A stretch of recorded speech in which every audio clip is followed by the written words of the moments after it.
Klaus, it's great to have you here today. You and I have been chewing the fat really over the last 5 years on LinkedIn, stirring things up a little while. LinkedIn was a community that didn't really take to dissent that much. It's better now than it was, I sense, but It is, yeah. It is definitely, yeah. It's been palpable that people are now, I think, particularly people in the business community. Obviously, in LinkedIn, it tends to be people from business and government. They have been more obviously questioning what has been happening over the last 5 years, and this has led us to perhaps think that maybe now is the time for people involved in the technology sector in particular to say enough is enough. We need to really go back to our roots and try to consider what it is that we're engaged in business for, because the last 5 years really has been about using technology for tyranny, the creation of a sort of dystopian society where everything is monitored and controlled. What's your perspective? What was your kind of turning point? What was the major thing that marked your turning point? It's a good question, and I know we're super aligned on this, by the way, Jeff, and we've been following each other and so on. I was, by the way, incidentally kicked out of LinkedIn, which was actually of very serious business consequences to me, because I use it for business, clearly, for making some politically unacceptable comments. And since then, of course, that was one of the shocks that I had to go through during the pandemic era, right? My turning point was that I was obviously at the time, and this was in March of 2020, when the lockdown dominoes, I guess, started to fall. I never thought it would come to my country. I never thought anyone would be forced to close their business and stay home under the bed, pretty much, et cetera, et cetera. But then they went ahead and did that, and I was in shock. I have never, I think, in my adult life, been so shocked. And I remember I was, and the world simply changed for me at that moment. I was walking outside with my girlfriend. I was looking at everything, and I was going, this world is not the same anymore. It was a wake-up call for me, because, as I said, I never, ever thought they would do it, especially in a reasonably free country like Denmark, right? But this was shocking. And then following that, I spent an enormous amount of time trying to understand what was going on, right? I think probably similar to yourself.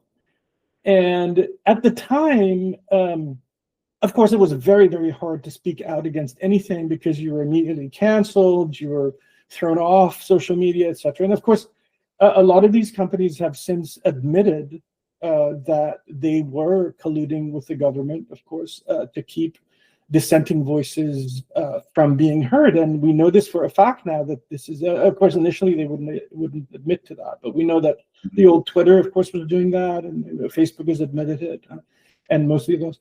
So that was my wake-up call, and ever since I have discovered that I'm fundamentally libertarian in a Murray Rothbard sense, or if you like, a Ron Paul sense.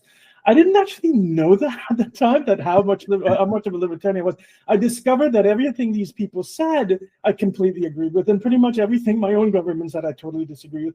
Yeah. And that was my sort of initial coming out as with a political standpoint. Before that, I didn't really have a great deal of interest in politics, other than I just basically hoped they would leave me alone, so that I could go about my business. Is basically free to do my business, is basically my position. Yeah. But I think now we have to be conscious of what's going on, and we have to speak out about these things, because. But you think, would you agree that business people, largely many business, particularly people in tech, and I mean digital technology, increasingly are dependent on government handouts, government contracts, and therefore they were kind of forced or grant support if you're an early stage company. Many of the venture capital firms across Europe are funded by governments or by the EU or whatever, and therefore it was as though in order to continue trading, they had to just shut up. Yes. Is that the reason why business people haven't really spoken out that much over the last 5 years? I think that is a big reason. I think that is a big reason. Also because even if you're not directly getting funds from the government for whatever reason, or the EU, as you said, and so on, some of your clients probably are. And so in order not to alienate your clients, you just, generally speaking, shut up about it, right? And I can kind of understand that. I've been in that position myself. Although I have to say, I am extremely proud, and I've said this on numerous occasions, that we do events, right? We do conferences. I'm very, very proud to say that we never asked anyone to provide proof of negative PCR test, proof of vaccination, or anything else in order to attend our events. I never asked for it, and everybody was welcome. In fact, we had our hashtag "everybody is welcome" listed under all our event posts, et cetera, for a long time after that, because I wanted to know that this is not something that I subscribe to, right? Or we subscribe to here. So I'm very proud of the fact that we actually went ahead as one of the very few organizations. I mean, there are other huge events out there, right?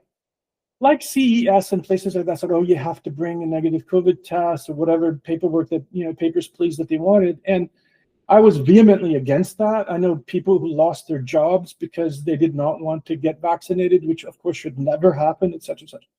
So I'm proud that we fought that battle.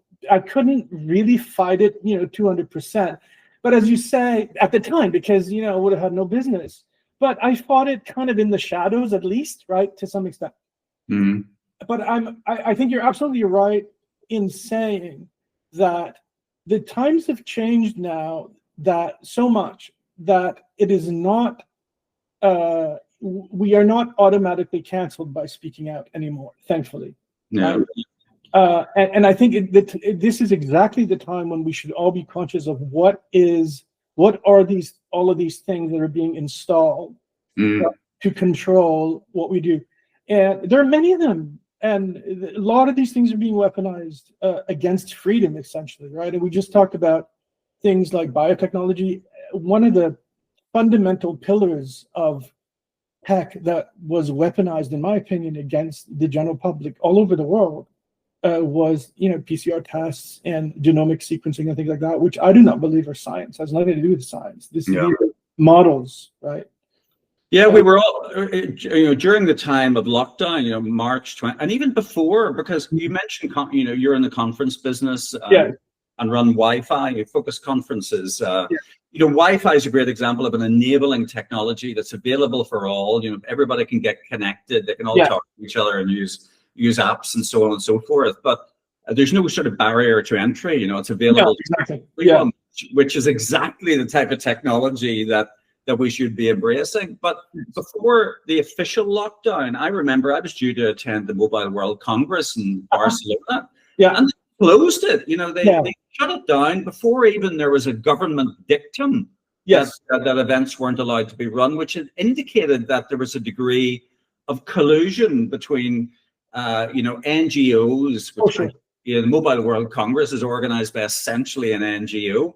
And that there was clear collusion between these organizations within the tech community. They knew it was all going to close down. And then, of course, we re-emerged, into the digital world because we weren't allowed to go into the office, etc. By using these technologies, which were pretty much mandated. We didn't have any choice. We had to use Microsoft Teams or Zoom or whatever in order to communicate with our co-workers. We weren't allowed to go to the office. We weren't allowed to eat out. We weren't allowed to do any of these things. But it all happened overnight. But it was all enabled by tech. So it would imply that these major technology companies were kind of in on it from the get-go. And of course, all being fed by misinformation from the so-called testing program. Totally. And I think they must have all, or many of them, at least at the high level, been aware that this was going to happen, because so many things came together very, very quickly, right? To make this happen in lockstep very, very, very quickly. And that was perhaps one of the scariest part, is that we discovered that all of these things have been put into place, and all these technical things, a lot of them, right, were put into place so as when the WHO in this case pressed the button and declared a global pandemic, then all this would then basically be unleashed upon the world. And I don't see how you can do that without having recruited essentially a lot of tech, a lot of media, a lot of government bureaucracy, and all of this in advance. And by the way, this is no secret that the WHO has been working on this for several decades. It's not something that happens overnight either. They've simply managed to recruit everybody into this paradigm that at the time, it was a monolith. There was nothing you could do to stop it, right? Basically, once they pressed the button, that was what was so terrifying about it. I remember that you were so surrounded by the media, by everything that we saw online as well at the time, until we then coalesced into smaller groups that agreed that, hey, this is madness. What is going on? But the big picture was was impenetrable wall of a constant fear-mongering, basically through these media, right? It was terrifying. It was not so much terrifying in the sense I was never at any point scared of any virus or dying from any virus, and not at any point. I was terrified of the vaccine. I didn't want to take that. Yeah. But I was not terrified of any virus, but I was terrified of what was going on in front of my eyes, which was dystopian, right? But exactly as you say, I think everybody must have been in on it, or at least participated at some level in preparing for such a contingency as soon as somebody pressed the button and say, now it's here, right? Yeah. It must have happened like that, right? Absolutely. Now, fast forward to where we are now. Yes.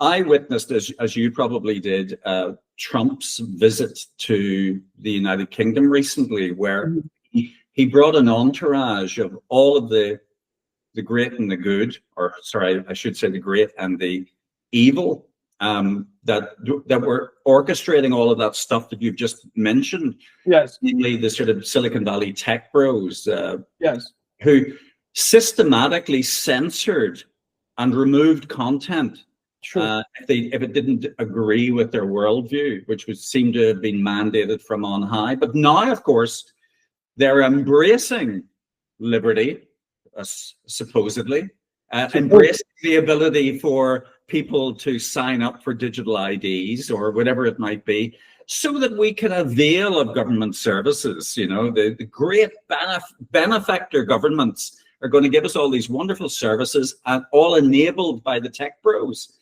It would seem that the system of coercion and control and surveillance is now going to be embedded, codified into the fabric of society through digital IDs and digital surveillance. Are you as appalled as I am, and as many other people are in the technology sector by these developments? Yeah, absolutely. So there are many things, right? There are many things. I think all of this is being put into place under the guise of we are, of course, here to help you, and this is all for your safety. That's a classic one. This is all for your safety, right? And all of this, which is, generally speaking, there might be some well-meaning people in there. There might be. It's possible. There's a famous quote from Milton Friedman saying, "There's nothing as permanent as a temporary government program," right? Yeah. But once it's in place, it's going to be impossible to extract, right? That's the first thing. So if you're going to battle it, including things like digital IDs, which is an abomination in my opinion, then it has to be now, because once it's in place, it's going to be nigh on impossible to extract or to remove again, right? Uh-huh.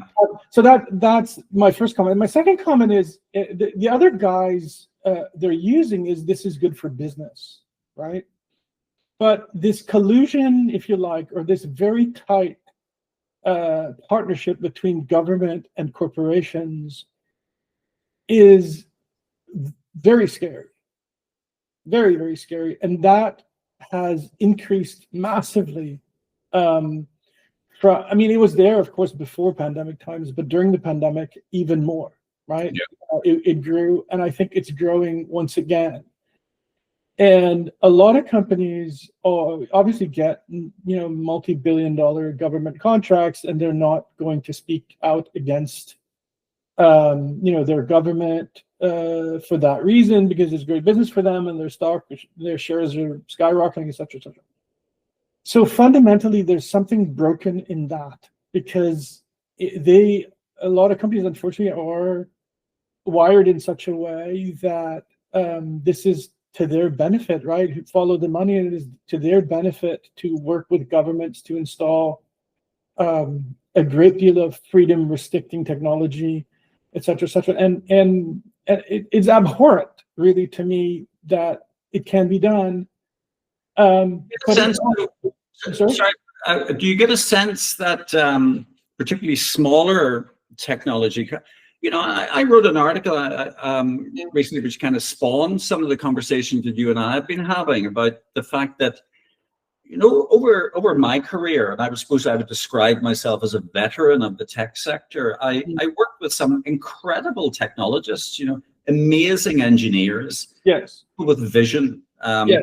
You and I both really come from the data communications yes, segment of the tech market, which provided enabling technology that people could communicate more readily, that allowed people to collaborate more easily, that allowed goods and services to be shipped all over the world, etc. yes. And to all intents and purposes, they were working primarily in order to make profit, maybe raise a funding round, ultimately exit or IPO or whatever.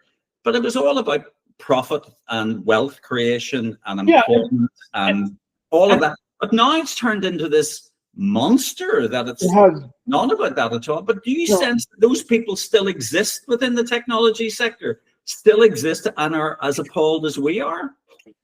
I think there probably are some people like that. They're probably around our age, to be honest. Yeah.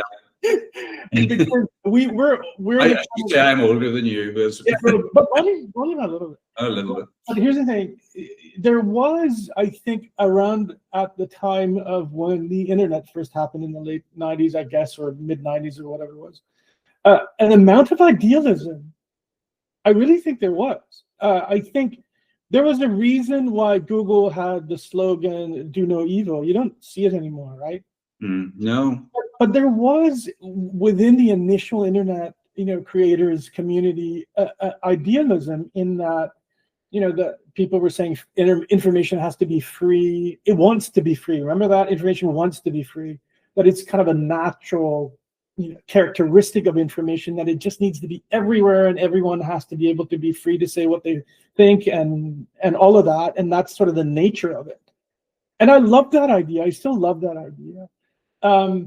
But unfortunately, I think a lot of that is gone. The idealism has been lost.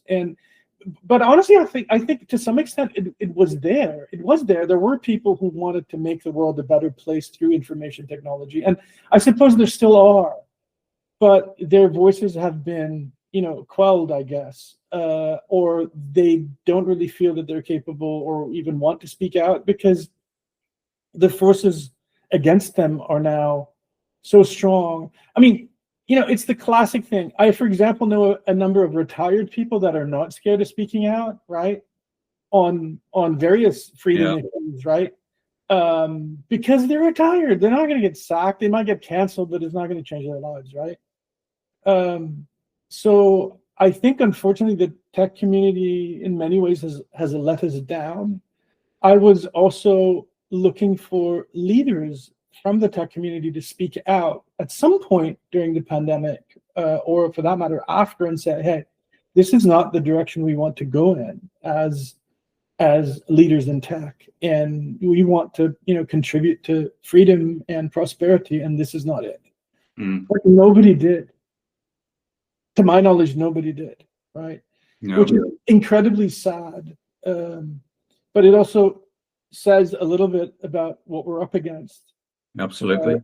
Do you sense, though, that particularly within the smaller companies, the more entrepreneurial companies, if I could call them that, it's not easy to get funding, really. No. People give the impression that, if you've got a great idea, you'll get it funded, but that's not the case. Often it's the greatest ideas that are not funded because they will threaten the establishment, the status quo. But do you sense that from that sort of entrepreneurial community, and I know that you've worked a lot within that community, smaller companies, indigenous companies, maybe only supplying services to, in Denmark or the United Kingdom or whatever, that they are, keen to maybe make their voices heard a little bit more, because otherwise the market is moving inexorably towards the tech gorillas that really don't have the interests of society at their heart. All I can say is that I certainly hope so. I think it's unfortunately, I'm speaking from, I guess, a personal point of view and also from a European point of view. It's very hard to be a small tech company these days. Why? Because no one is actually, none of the policies, no policies being put in place to help that class of companies.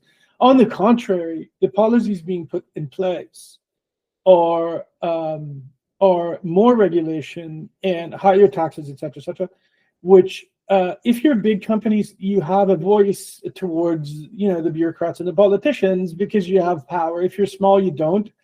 And a lot of smaller companies are getting crushed under regulation, essentially. So I really hope that more smaller companies will speak out. Unfortunately, it's not my experience. Most of them are terrified of getting blacklisted, canceled, whatever, because of their political views, which are, in many cases, honestly, non-political. I mean, I consider freedom a non-political issue. I mean, who doesn't want to be free? It used to be, but then we started being banned for saying that people should have individual human rights. It's mad, right? It's totally immutable. Mad. Immutable human rights were being ridden over roughshod. And yes, you're right. That viewpoint was politicized. That we should say, no, I'm sorry, I shouldn't have to show an ID to buy some potatoes. Exactly.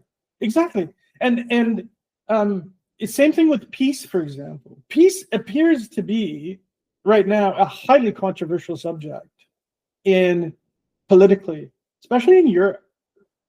While war seems to be what everybody really wants you to talk about. Yeah. There's all of this, which makes no sense to me. It never did, right?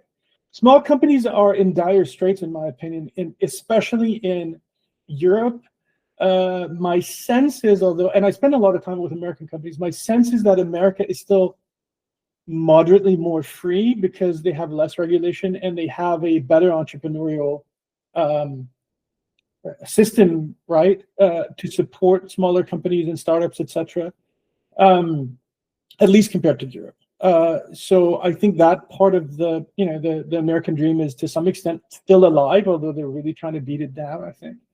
But the absolute worst thing is the collusion of government and big tech, which I think is just an abomination. And I think everybody who thinks about it knows that it's happening, except very few people want to speak about it. And I think we have to start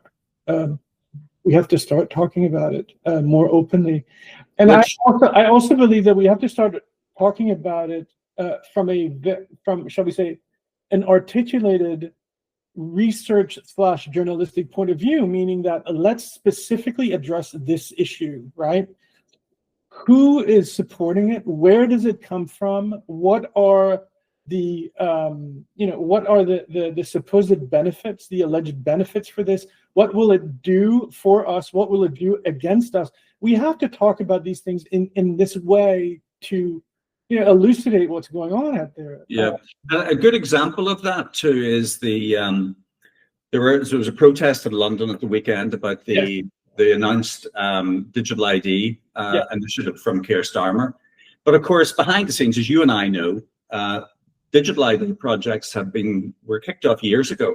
In the United Kingdom, we saw the creation of an organization called the Government Digital Service. Mm-hmm. And the Government Digital Service was launched with the express aim to provide all government services by default on digital platforms. So in other words, inevitably, you would have to have some ability to sign in a single sign-on procedure, namely a digital ID.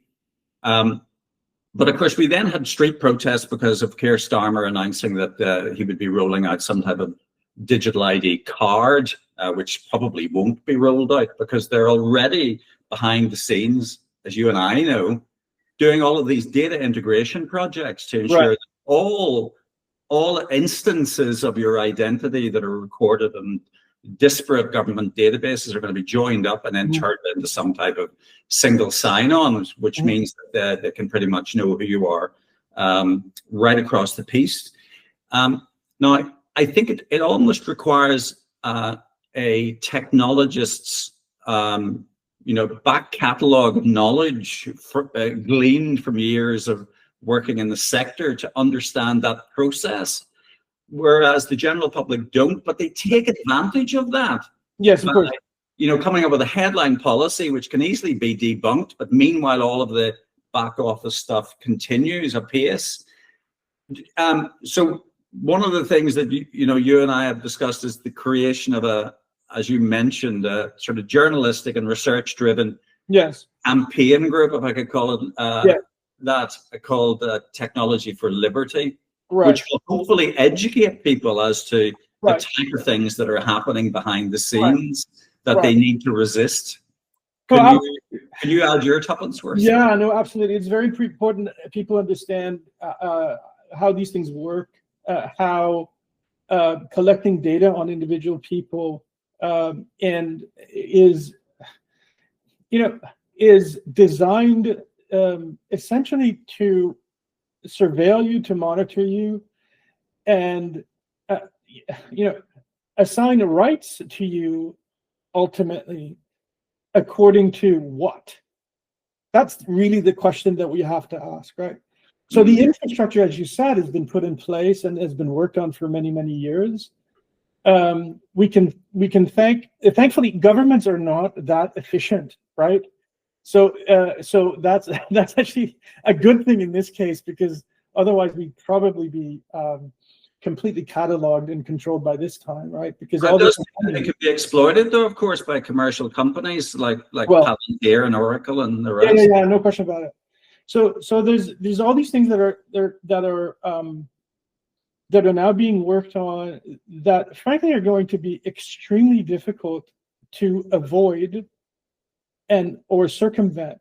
I mean, because it's a united front of all of the organizations, starting from the usual culprits that many of us are familiar with, the World Economic Forum and United Nations and European Commission. They're essentially putting all these things in place. We have never been asked, by the way. Nobody has been asked, do you want this? We're asked after the fact, then we can supposedly vote them out. But I mean, it's usually not possible once it's in place, right? So there's all of this going on. So I think what we're going to be discussing here is super, super timely, because exactly as you say, people need to understand it is not an innocent matter for government organizations or private organizations to log your data and to be able to turn whatever it is that they're permitting you to do on and off. Even if they say, at this point, we're not going to do that. Let me give you an example, by the way. I had a long discussion on LinkedIn. There's something going on now with emergency alarms, public emergency alarms being, have you heard about this? Have you seen this? Over your phone. And I nearly had my ears blown out. This is just maybe a month or two ago. They were apparently testing it in Denmark. I had no idea. My phone went off with a noise that I could not recognize as anything that I've ever heard before. It was actually quite close to me, so I was really, this thing is going to blow out my ears. What in heaven's name is going on? It turned out that it is an alarm system that they're now putting in place. And I actually wrote them at forget what government ministry, that they shouldn't do that. And if they do it again, I will seriously consider throwing my lawyer after them, because they really blew my hearing out. It was so loud. Fortunately, what you can do is turn it off, right? And in the settings, but it's on by default, by the way. Yeah. I had a very long discussion with somebody. I think in the UK, this is also happening, as I understand it. It's happening in the UK, yeah. Yeah. And I had a US company is it? as well. Mm-hmm. Yeah. So I had this discussion with a lot of people. Said, they're at some point going to abuse this. Why? Because they can. Yeah. Do you think that eventually, if they think some new virus or whatever, or something else is very dangerous and the public has to be informed, that they won't use this? They certainly will. They put it in place for a reason, right? For your safety, of course, but they will use it. And yeah, so I had the discussion, oh, they won't. It's just, something that they're doing to keep everybody safe. I don't think it keeps everybody safe. And by the way, this is my personal property. I will not accept somebody else commandeering my personal property to send out alarms that I did not ask for. So that brought up the issue, which I think is a fundamental issue in all of this. Having all this deployed, right? All this technology deployed, whether it's this or digital IDs or whatever it is, there has to be the bar for this has to be opt-in. Yeah. It has to be opt-in. It's that simple. If you do not want to use it for whatever reason that you don't have to disclose, you can, and it cannot be opt-in by default or forcing you to do it. It's the application of force that's the problem, the fundamental problem. If you do not want to use digital ID and you want to have a piece of paper, up to you, then the problem goes away. It's the application of force, right? Absolutely. This is the thing, and that's why anything that doesn't, I'm immediately suspicious of stuff that's either opt-in by default or where there is no opt-out version. That is an attempt at, controlling people. And that's what we have to be very strongly aware of. Let me give you another example. This is not technology, but for example, in this country, they have now a law that says if you die, then your organs can be used, harvested by default. By default, you have to go into the website, identify yourself. We have, we actually have kind of digital ID for online stuff, right? But it's not enforced. But you pretty much have to have it. So you have to go in there and you have to opt out and say, I don't want anyone to take my organs. I never gave permission for that. So by default, people's organs in this country now belong to the state, which is another abomination to me. There should never be such a thing. People will need choice, right? And that what will happen is a lot of people won't choose it, of course, because they want to be free. But that's the purpose of giving people choice is, maybe there's some convenience involved. Fair enough. If you want to, give up some freedom to get some convenience, some people may want to do that. And then it's up to the individual. But there should never, ever be, it should never be forced, which is also why the whole pandemic thing was so abhorrent to me. It's like, you have the choice to take a vaccination if you want to. Nobody's stopping you from that. You have the choice to close your business, stay at home under the bed for 5 years. Nobody's forcing you not to do that. You can do that, right? Yeah. The fact that people that did not want to do it were forced to participate. That is the abhorrent thing. And that has now become the norm. And we see this all around us all the time. That you have to do this in order to be part of society. You have to have a digital ID. CBDCs, right? You have to have digital money. By the way, I don't think that's ever going to work. Unfortunately, I think the global economy is going to crash much before they actually get that going. Yeah, I was listening to an interview earlier on the Geopolitics and Empire podcast with Bob Moriarty. And he that's essentially his analysis, and many others, that part of the reason why there is so much coercion and control going on, particularly it came into the public domain very much, obviously during the era, is because that they know that debt has run out of control. The printing press has been going pretty much crazy. Correct. During COVID in the United Kingdom alone, 400 billion pounds added to public debt. Same in every other developed nation, pretty much. The United States up at near $40 trillion currently. Yes. $2 trillion being added to the debt pile. Yes. Every year. The cost of servicing debt now more than the defense budget. Astonishing numbers. So clearly we're all acting insolvently. All of these governments are acting bankrupt. They're bankrupt. Knowledge that they're insolvent.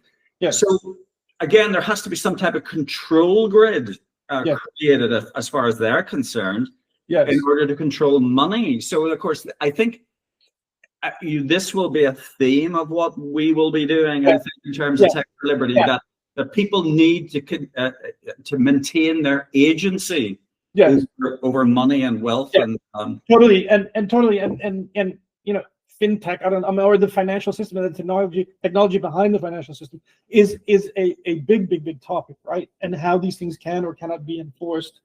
And you're absolutely right. I totally agree that, you know, deep down, and not even deep down, it's not the right word. Ultimately, what the people that are running this world are thinking about is how to get away with the end of the fiat money system.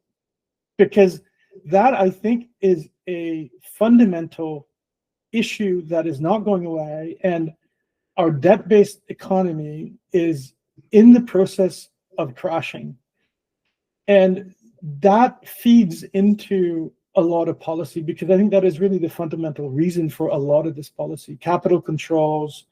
If we can only, you know, get people to stay inside this grid, only spend this tiny little bit of money, don't drive their car too far, all of this stuff, right? If we can only get them to do all these things, maybe get them to accept a small monthly income paid by the state.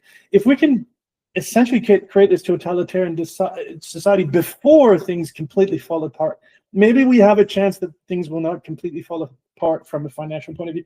And I actually think ultimately that's what they're thinking. I really think that is the case. And I have now decided that I don't have any stock. I've got a lot of physical gold and silver, because I think that we are nearing the point where regular currencies are simply not going to work anymore. It's going to happen within the foreseeable future. I hate to say this, but it's a slow motion crash, but it is happening. If you look at the price of gold, for example, how it has multiplied over the past few years, this is the proof, if you like, that the financial systems no longer work the way that they have been designed, how they've been designed. And the other thing, you can just ask yourself, during the planet lockdown, right? Why is it that not nearly every company went bankrupt?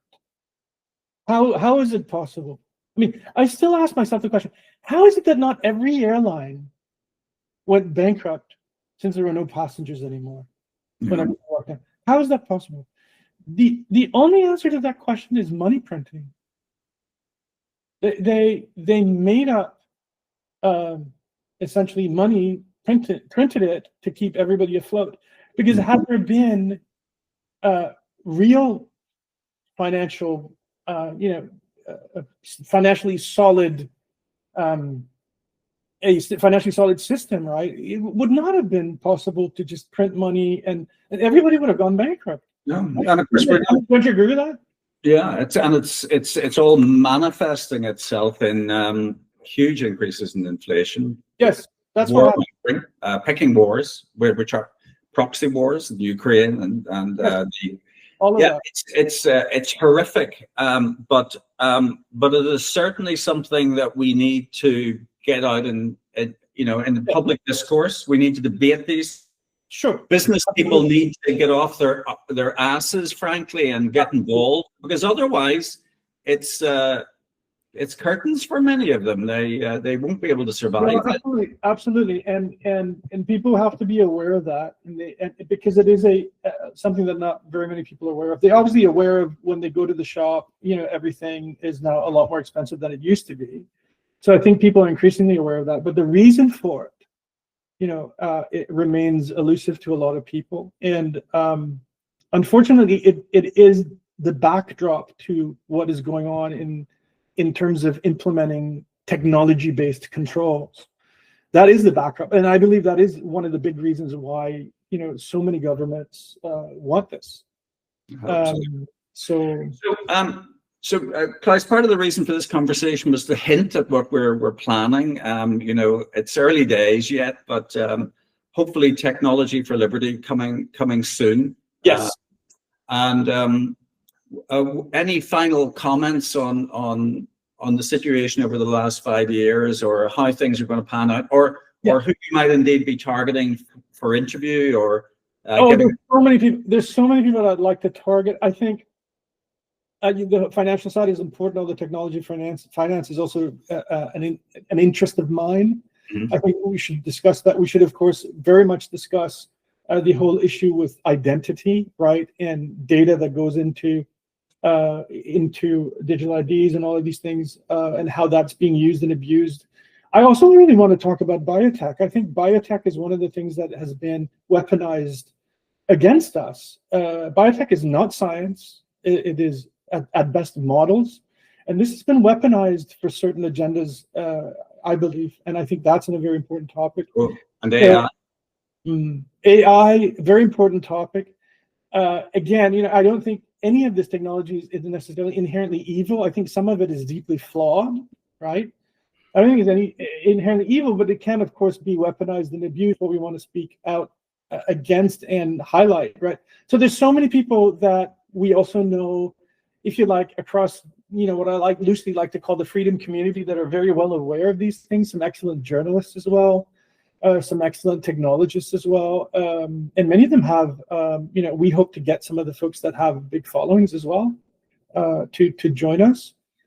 So there's all of that, and I'm super excited about it, and I think it's more permissible now than it was 5 years ago, which means this is really a good time, because I think we're not going to get canceled as quickly as we would have at that point, right? I hope so. And I think maybe people are, you know, like us, have been, you know, experiencing this now for a few years, and they've had enough, and maybe they're just really ready to speak out. I hope that is the case, right? Yeah, absolutely. Well, I can actually pre-launch one of our interviews, because the fabulous Nick Hudson in Cape Town has agreed to do an interview with us in November. So so good.